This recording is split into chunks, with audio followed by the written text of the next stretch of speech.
Sådan en type som Sebastian, så bliver man utrolig lettet på en og samme tid, og utrolig glad, fordi han er netop sådan en, som er rigtig svær at få til at passe ind i den her uddannelseskasse, fordi der er rigtig meget modstand på. Selvfølgelig er der også en årsag til, at han har modstand på, men at blive ved med at møde ham med et krav om uddannelse, det vil ikke rykke noget, og bare forlænge processen. Og så kan man sige, at sætte sådan en som Michael på, har jo også gjort, at processen er forlænget, således at jeg tror, han var lige knap et år, så var han ude.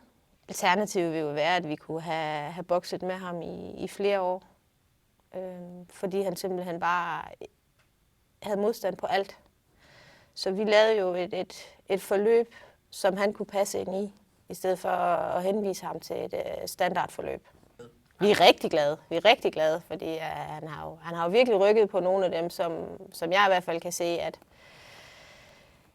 hvis ikke det havde været for Michael, så havde jeg haft Sebastian endnu.